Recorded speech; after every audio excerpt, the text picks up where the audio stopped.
नमस्कार दोस्तों, मैं हूं दीपक चौरसिया और मेरे इस सोशल मीडिया के मंच पर आपका स्वागत है। आप जानते हैं, आज की तारीख में सबसे ज्यादा देश में किस नेत्री की चर्चा हो रही है? वो है ममता बनर्जी। ममता बनर्जी भले से ही पश्चिम बंगाल में अपना चुनाव बुरी तरीके से हार गई हो, लेकिन अभी भी नजरें उन पर ही हैं कि ममता का अगला कदम क्या होगा। ममता बनर्जी ने अपने पद से इस्तीफा देने से साफ इनकार कर दिया है। ऐसे में नई सरकार कैसे बनेगी, इसका भी खुलासा हम इस वीडियो के अंदर करेंगे। साथ ही साथ चंद्रनाथ राय, जो शुभेंदु अधिकारी के पीए थे, उनकी पॉइंट ब्लैंक रेंज पर हत्या और हत्या का आरोप टीएमसी कार्यकर्ताओं पर, ये चुनाव पश्चात हिंसा को पश्चिम बंगाल में किस तरफ ले जा रहा है, इसके ऊपर भी बात करेंगे। और साथ ही साथ ममता के साथ अब क्या हुआ है, ममता की पूरी टीम उनको एक एक छोड़कर जाने लगी है। वो चाहे उनके नजदीकी ब्यूरोक्रेट्स हों या ऐसे लोग हों जो उनकी आर्थिक सलाहकार परिषद को चलाते थे, या ऐसे लोग हों जो अभी अभी नए नए विधायक चुनकर आए हैं। आखिरकार ये चौतरफा टेंशन ममता बनर्जी के लिए क्या साबित होगा, और ममता बनर्जी ऐसे में क्या करेंगी, इसके बारे में हम बात करेंगे। मेरे साथ मेरे सहयोगी ओम प्रकाश नारायण भी जुड़े हुए हैं। ओम प्रकाश, मैं आपसे जानना चाहता हूं, क्या करेंगी ममता बनर्जी अब? देखिए दीपक जी, ममता बनर्जी को 3 दिनों से फॉलो करने की कोशिश कर रहा हूँ, समझने की कोशिश कर रहा हूँ, टीएमसी के नेताओं से बात करके स्ट्रेटजी क्या है ये देखने की कोशिश कर रहा हूँ। तो ममता बनर्जी के पास सिवाय इसके कि इंडिया ब्लॉक को संगठित करें, पुनर्जीवित करें और विपक्ष की धार को मजबूत करें, उनके पास कुछ नहीं बचा है। ममता बनर्जी एक शातिर पॉलिटिशियन है, बहुत ही तेज पॉलिटिशियन है और राजनीति का बहुत कड़ा अनुभव है। सबको पता है कि ममता बनर्जी जब नोटिस में, दीपक जी आपको याद है कब आई थी? जब 1975 में, 1975 में, जब जेपी से पूरा कांग्रेस पार्टी तबाह थी, सरकार तबाह थी, तो जेपी के कार के बोनट पर खड़ी होकर रोकते हुए जुलूस में जो लड़की सामने आई थी वो ममता बनर्जी थी।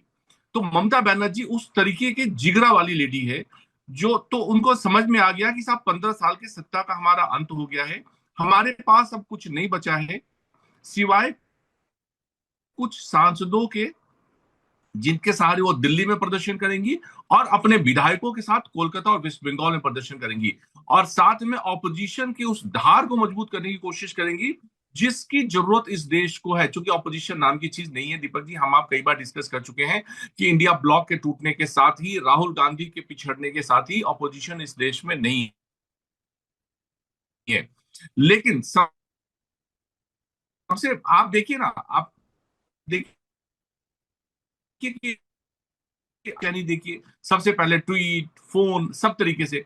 तो मुझे लगता है कि ममता बनर्जी अपने आप को संभालने में और अपोजिशन को मजबूत करने में ज्यादा टाइम देंगी। दीपक जी, यहां मैं आपसे समझना चाहूंगा कि अखिलेश यादव का जाना, अखिलेश यादव का यह कहना कि आप हारी नहीं है, आप हारी नहीं है, उन्होंने ये कहा।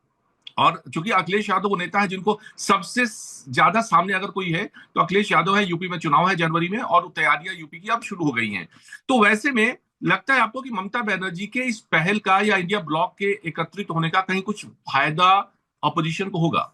मुझे नहीं लगता, क्योंकि इंडिया ब्लॉक वैसे ही बिखरा हुआ है। आप देखिए, इंडिया ब्लॉक को जो तमिलनाडु में है, वो कांग्रेस पार्टी तोड़ चुकी है। कांग्रेस पार्टी ने डीएमके के साथ मिलकर चुनाव लड़ा था, लेकिन अब वो टीवीके को, यानी थलापति विजय को समर्थन देने जा रही है। तो एक राज्य में तो इंडिया ब्लॉक टूट गया। ममता बनर्जी पश्चिम बंगाल में तो इंडिया ब्लॉक को मानती ही नहीं थी, और केरल के अंदर कांग्रेस पार्टी और लेफ्ट पार्टियां इंडिया ब्लॉक को नहीं मानती थी। तो मुझे कोई इंडिया ब्लॉक की संभावनाएं नजर नहीं आती, लेकिन मुझे ममता की मुश्किलें नजर आती हैं। अब जब सबसे पहली मुश्किल की मैं बात करूं, तो उन्होंने जो कहा है कि मैं अपने पद से इस्तीफा नहीं दूंगी। ऐसे में संविधान क्या कहता है? संविधान का अनुच्छेद 172 ये कहता है और वो 172 ये बताता है कि जैसे ही किसी भी विधानसभा का कार्यकाल 5 साल का पूरा हो जाता है, जो कि 7 मई रात 12 बजे पूरा होने जा रहा है, वो विधानसभा स्वयमेव भंग हो जाती है। और उससे जुड़े जितने एमएलए हैं या एमपी हैं, सॉरी एमएलए हैं या फिर मिनिस्टर्स हैं या फिर मुख्यमंत्री हैं, वो स्वयमेव अपना पद छोड़ देते हैं। तो अगर उनको ये लग रहा होगा कि उनके इस्तीफा न देने से किसी तरह की कॉन्स्टिट्यूशनल क्राइसिस होगी और एक विवाद जैसी सिचुएशन आएगी और वो उसी तरह की जिद पर अड़ी रहेंगी जैसे वो नंदीग्राम और सिंगूर के टाइम पर अड़ी हुई थी, तो वो नहीं होने वाला है। इसके अलावा संविधान का एक अनुच्छेद 164 है, वो ये भी कहता है कि राज्यपाल के पास पूरा अधिकार है ये जानने के बाद कि नई विधानसभा चुन गई है, और नई विधानसभा के चुनने का नोटिफिकेशन चुनाव आयोग राज्यपाल को भी देगा।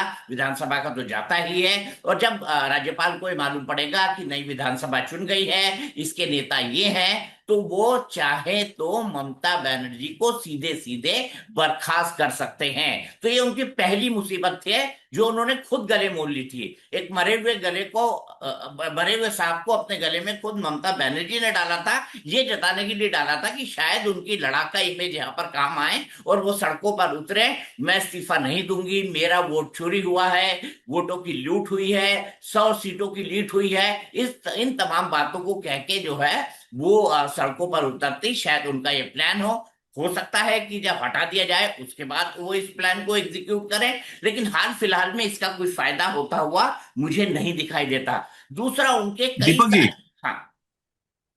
एक बड़ा इंटरेस्टिंग है, इसमें एक वर्ड है, ये धारा आर्टिकल 164 में 164 में जिसका आप जिक्र कर रहे थे कि with the pleasure of governor, क्योंकि प्रेसिडेंट के प्लेजर से पीएम होते हैं और गवर्नर के प्लेजर से सीएम होते हैं। तो वो तो वैसे में ममता बनर्जी का जो भी शुभचिंतक होगा, जो भी सलाहकार है, शायद वो नहीं बता पाया कि you are no more CM now.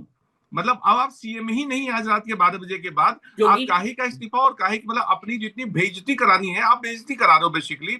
और नहीं, अगर आप नहीं मानती हो तो ये, मेरे सुप्रीम कोर्ट के लॉयर से बात हो रही थी, वो कह रहा था ये तो भाई साहब देशद्रोह की कैटेगरी में आएगा कि साहब संविधान से देश चलता है, संविधान से राज्य चलता है, संविधान से कानून चलता है, और आप कानून को नहीं मानेंगे। डेमोक्रेसी है ये, कोई आपकी आपकी हिपोक्रेसी थोड़ी है कि आपने जो सोच लिया, जो कह दिया वो हो जाएगा। It's not like that. आप कुछ कह रहे थे, आई इंटरप्टेड। मैं इसमें यही जोड़ना चाहता था आपके साथ कि देश के राजनीतिक इतिहास में आज तक कभी ऐसा नहीं हुआ।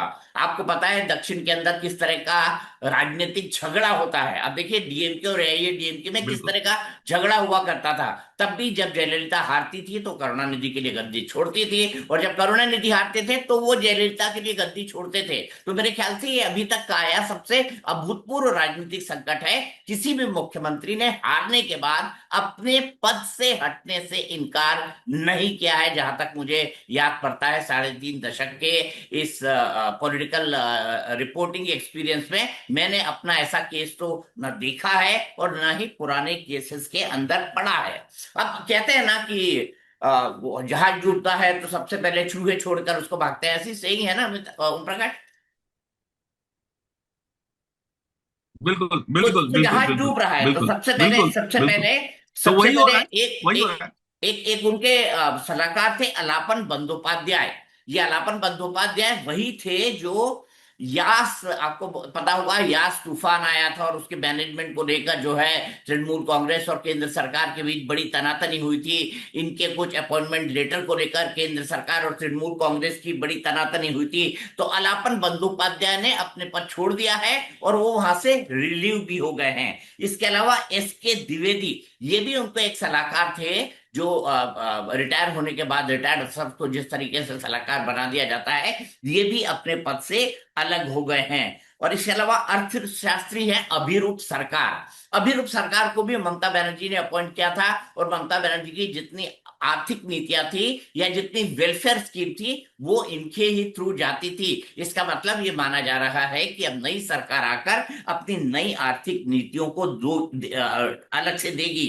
इसके अलावा एडवोकेट जनरल जो है किशोर दत्ता, उन्होंने भी अपना पद छोड़ दिया है। ये वही एडवोकेट जनरल है जिन्होंने जो शिक्षक भर्ती घोटाला था उसकी आंच से ममता बनर्जी को बचाया था। और जितने लीगल केसेस होते रहते थे ना तृणमूल पर, तृणमूल सरकार पर, कभी ईडी की रेड हो गई, कभी सीबीआई की रेड हो गई, कभी अभिषेक बनर्जी की हो गई, तो ममता बनर्जी के जो सबसे प्रमुख लीगल ब्रेन थे कोलकाता में वो ये थे। और इसके अलावा आप तो जानते हैं पत्रकार और मीडिया वाले ममता दीदी के मित्र होते हैं, और पश्चिम बंगाल में तो ऐसे पत्रकारों की कमी नहीं है जो सिर्फ और सिर्फ ममता दीदी के लिए काम करते हैं। तो वो भी अब जो है ममता का साथ छोड़कर जाने लगे हैं। इसके अलावा दिक्कत ममता बनर्जी के सामने क्या होगी, मैं कंप्लीट कर लूं। इसके अलावा ममता बनर्जी के सामने दिक्कत क्या होगी, उनकी खुद की पॉलिटिकल पार्टी।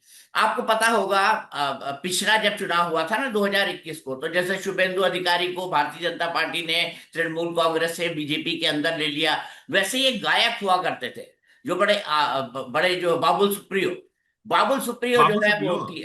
वो बीजेपी से टीएमसी में चले गए। मुकुल राय बीजेपी से टीएमसी में चले गए।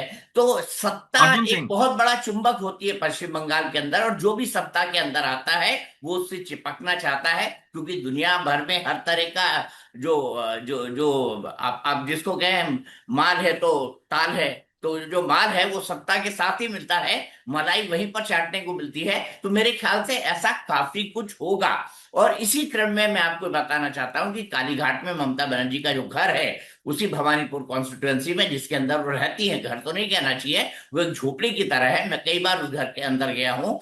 उसके अंदर उन्होंने एक बैठक बुलाई थी अपने विधायकों की। अब इसमें खबर ये निकल कर आ रही है कि 80 में से 10 विधायक नहीं आए। इसके अलावा उनके पास लोकसभा में भी कई सांसद हैं, उनके पास राज्यसभा में भी कई सांसद हैं। ऐसे में जब भारतीय जनता पार्टी अब पश्चिम बंगाल में मजबूत हो गई है और लोगों को अपनी सांसदीय और कुर्सी बचानी है, तो मुझे लगता है यहां पर भी ममता बनर्जी को चैलेंजेस का सामना करना पड़ेगा। किन तीन बातों में, एक विधायक दल को बचाने में, एक राज्यसभा के सांसदों के दल को बचाने में, और एक लोकसभा के सांसदों के दल को बचाने में। और आखिरी दीपक चीज जी। मैं प्रकाश कहना चाहूंगा, शुभेंदु अधिकारी का नाम सबसे आगे इसलिए चल रहा है क्योंकि देखिए आज उनके पीए चंद्रनाथ रथ की जो है वो गोली मारकर हत्या कर दी गई।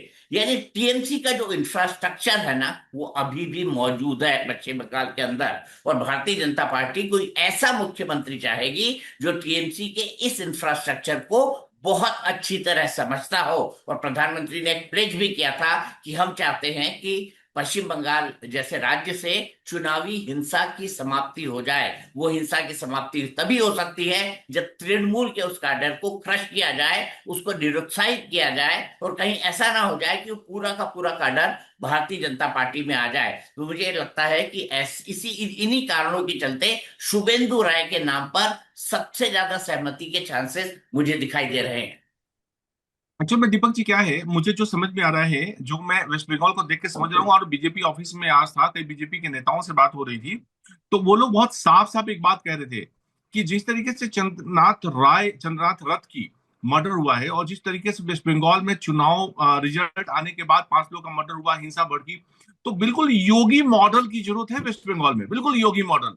मतलब जिसने मारा है खोजो और बिल्कुल उसका इनकाउंटर करो, और घर पे बुलडोजर चढ़ाओ, और बिल्कुल कोई भी तरीके से वो छूटे ना, बच ना पाए, ताकि मैसेज लाउड एंड क्लियर रहे लोगों के बीच में कि भैया हम छोड़ने वाले नहीं हैं। और ये पहली शुरुआत हुई है, अगर इस शुरुआत में बीजेपी ने मौका चूक दिया तो ये फिर परिणाम गलत हो जाएंगे, ये संदेश बाजार में गलत संदेश गलत चला जाएगा। तो बीजेपी का रुख बहुत क्लियर है, मैं नाम नहीं लूंगा आपको, लेकिन वो काबीना मंत्री हैं अभी भारत सरकार के, और उनका अच्छा खासा दखल है। अगर वो इस बात को कह रहे हैं कि साहब हमारा रुख क्लियर है और हम इस मोड पे जा रहे हैं, तो आप समझ लीजिए कि वेस्ट बंगाल में आने वाले दिनों में पुलिस प्रशासन बिल्कुल यूपी के तर्ज पे काम करने वाली है, और जिनको काम करना है वैसे करेंगे, जिनको नहीं करना है वो निकल जाएंगे। बहुत साफ, इसमें कोई क्लियर नहीं है। ममता बनर्जी क्या सबसे बड़ा चैलेंज, ठीक कह रहे हैं आप, कि उनके कैडर को बचा के रखना है, क्योंकि एक ट्रेंड होता है। जैसे वेस्ट बंगाल में आपको छोटी सी बात बताऊं, 94,000 के करीब छोटे छोटे क्लब हैं जो हर मोहल्ले गलियों में और शहरों में हैं। उन क्लब में ज्यादातर मोहल्ले के बेरोजगार होते हैं, उनका क्या काम होता है, शहर में क्या बन रहा है, मोहल्ले में क्या तोड़फोड़ हो रही है, मोहल्ले में किसकी बिल्डिंग बनी, वहां से कितना हफ्ता आएगा, वहां से किसकी दुकान चल रही है, वहां से कितना महीना आएगा, ये रोजी रोटी होती है। मैंने इस पूरे सिस्टम पे काम किया हुआ है, स्टोरी की हुई है, इसलिए मैं इस सिस्टम को समझता हूँ। सीपीएम की सरकार थी ना दीपक जी, तो ये पूरा क्लब सीपीएम के साथ था। क्योंकि बेरोजगारों की टोली होती है, वो धीरे धीरे पास ऑन होते रहते हैं। जब टीएमसी की सरकार आई तो 6 से 7 महीने लगे थे इस सिस्टम को चेंज होने में, लेकिन वो सभी बेरोजगार क्लब धीरे से टीएमसी के मेंबर हो गए थे और उनकी दुकान 15 साल से चल रही थी। अब डर इस बात का है कि चूंकि शुभेंदु टीएमसी में रहे हैं, शुभेंदु टीएमसी के हर कॉर्नर से वाकिफ है, तो क्या ये क्लब कहीं धीरे से बीजेपी में तो नहीं शिफ्ट हो जाएगा? क्या इसी बहाने कैडर्स तो नहीं शिफ्ट हो जाएंगे? क्या टीएमसी के लोगों को एक्सेप्ट करके बीजेपी उसी धारा पे तो नहीं चलने लगेगी? ये सबसे बड़ा चैलेंज है बीजेपी के सामने। ममता तो अपना घर बचाएंगी, डुबाएंगी, वो देखेंगी, लेकिन वेस्ट बंगाल में उन गुंडा एलिमेंटों से सरकार को बचना और दूर रहना, ये बीजेपी का बड़ा चैलेंज होगा। इसके बाद बीजेपी बंगाल के बाद आपसे मैं जरा तमिलनाडु भी समझना चाहूंगा दीपक जी, कि वहां पे गवर्नर साहब क्या कर रहे हैं। आपको क्या लगता है कि टीएमसी के गुंडे बीजेपी की तरफ शिफ्ट होंगे? नहीं नहीं, मुझे ये लगता है कि अगर भारतीय जनता पार्टी को अपने चाल चेहरे और चरित्र के हिसाब से एक ऐसी पार्टी चाहिए जो लॉ एंड ऑर्डर के हिसाब से काम करे, जो गुंडों का काउंटर करे, जो जहां पर दिक्कत हो वहां पर बुलडोजर चलाए, जो घुसपैठियों को बाहर निकाले, तो ऐसे में अगर इस क्लब कल्चर वाले लोगों को या टीएमसी के लोकल गुंडे एलिमेंट्स को, अब ये टीएमसी के लोकल गुंडे एलिमेंट्स नहीं है, ये खानदानी तौर पर चले आ रहे हैं, ये लोग कभी सीपीएम के साथ हुआ करते थे। मैंने कहा ना, सत्ता सबसे बड़ा चुंबक होती है। सीपीएम हटी 34 साल बाद, तो धीरे धीरे ये तृणमूल कांग्रेस के अंदर मर्ज करते चले गए और इन्होंने तृणमूल कांग्रेस के अंदर एक बेहद स्ट्रांग सिस्टम बना लिया। अब भारतीय जनता पार्टी मेरे हिसाब से राष्ट्रीय पार्टी है, उसके कई राष्ट्रीय गोल्स भी होंगे, उसका कई राष्ट्रीय परिपेक्ष भी होगा। तो मैं तो व्यक्तिगत तौर पर एक पत्रकार के तौर पर बेहद निराश होऊंगा कि अगर ये तमाम गुंडे मवाली अब बीजेपी का कैडर बन जाते हैं, तो ये न देश के लिए अच्छा होगा, न प्रजातंत्र के लिए अच्छा होगा, न हमारे सिस्टम के लिए अच्छा होगा, न वेस्ट बंगाल की तरफ अच्छा होगा। वेस्ट बंगाल को इस वक्त क्या देखना चाहिए? सबसे ज्यादा मेरा मानना है विकास देखना चाहिए। कैसे आप कोलकाता को और बेहतर बनाएं, कैसे आप वहां के जो नेचुरल रिसोर्सेस हैं उनके ऊपर काम कर पाए, कैसे आप वहां से घुसपैठियों को निकालें। और देखिए, हिंदू कंसोलिडेशन तो हुआ है, इसके चलते भी, और ये जो लोकल आप एलिमेंट बता रहे हैं ना, इसमें ज्यादातर मुस्लिम है, ज्यादातर मुस्लिम है जो ये टीएमसी के कैडर के अंदर आते हैं। तो भारतीय जनता पार्टी की जिम्मेदारी ये भी होगी कि जिन लोगों ने बढ़ चढ़कर बाहर निकलकर उन्हें वोट दिया है, वो भद्र लोग भी वो किसी तरह की दिक्कत के अंदर ना आए। तो मुझे मुझे नहीं लगता ऐसा कुछ होने वाला है। लेकिन मेरा मानना है कि शुभेंदु अधिकारी जो है वो सबसे प्रबल दावेदार हैं इस कॉन्टेस्ट के। और जहां तक थेलापति विजय की बात है, जीत तो गए हैं वो, 5 सीटें कांग्रेस ने उनको दे दी है, लेकिन फिर भी 234 जो है, तो 117 118 का मैजिक फिगर होता है। और पांच अगर विधायकों से दूर हैं। जी, 5 विधायकों से दूर हैं सत्ता से। हाँ, 5 विधायकों से वो दूर है सत्ता से, लेकिन वो 5 विधायक लाने होंगे। क्या वो छोटी छोटी पार्टी को लेकर आते हैं? क्या वो डीएमके के साथ अलायंस कर लेते हैं? क्योंकि इन चुनाव में सबसे ज्यादा गाली उन्होंने डीएमको के दी थी, एआईएडीएमको को कम दी। जहां तक बात है भारतीय जनता पार्टी की, तो वहां तो उसकी इतनी संख्या ही नहीं है, उसकी इतनी भागीदारी ही नहीं है कि वो थेलापति विजय को जो है वो सत्ता पर पहुंचा सके। लेकिन अंततः जो है माइनॉरिटी सरकार ही सही, वो माइनॉरिटी सरकार चलाएंगे। और थेलापति विजय की लोकप्रियता है, तो वहां पर आने वाले समय में एक फ्लोर मैनेजमेंट को वो कर पाएंगे, ये मेरी पूरी उम्मीद है। अभी अभी उनके पाले में पीएमके जैसा दल है या बाकी जो लोकल दल है, वो अभी भी आ सकते हैं। तो मुझे डीएमडीके लगता है, है, डीएमडीके है, उसके 4 एमएलए हैं। हाँ, और मुझे लगता है कि इस बात के लिए इंतजार करना चाहिए। वहां मुख्यमंत्री वही बनेंगे, सुपरस्टार ही मुख्यमंत्री बनेंगे। पता नहीं आपने उनकी एक फिल्म के बारे में सुना कि नहीं सुना। उनकी एक फिल्म जन नायक है, जो कई बार जो है सेंसर बोर्ड के अंदर फंसी और जो रिलीज नहीं हुई। उस जन नायक फिल्म में कमोबेश उन्होंने यही कैरेक्टर निभाया हुआ है, जिस कैरेक्टर को रिप्लिकेट करके उन्होंने इस विधानसभा रियल चुनाव को जिंदगी में जीता जी है। रहे हैं। तो ओम प्रकाश जी, कल किसी रील और और विषय, रील और रियल का टक्कर होने वाला है। रील और रियल का टक्कर होने वाला है। मुझे याद है एक ऐसी फिल्म आई थी ना अनिल कपूर की, नायक। उसमें नायक में अनिल कपूर वही एक वही वही प्रेस लाइक रिपोर्टर दैट, रहता यस। है, और वो एक मुख्यमंत्री का इंटरव्यू करने जाता है, फिर वो एक दिन का चीफ मिनिस्टर बन जाता है। तो कुछ चीजें पहले पर्दे पर अच्छी लगती हैं, और कुछ चीजें जो है असलियत जीवन में अच्छी लगती है। तो विजय असली जीवन के अंदर कैसे अपने फिल्मी किरदार को चरितार्थ करके लोगों तक, क्योंकि बड़े बड़े वादे किए हैं, 8 ग्राम सोना देना है, 2500 रुपए जो है महिलाओं को देना है, बेरोजगारी भत्ता देना है, इसके अलावा 6 सिलेंडर छह महिलाओं को छह मुफ्त सिलेंडर। देना है। 6 सिलेंडर महिलाओं को मुफ्त देना है। तो कई सारे वादे हैं, कितने पूरे कर पाते हैं ये देखना दिलचस्प होगा। तो आज के लिए अच्छा। हमारी इस खास पेशकश में इतना ही। कल फिर आपसे मिलेंगे, कुछ नए मुद्दों पर गपशप होगी। तब तक के लिए नमस्कार।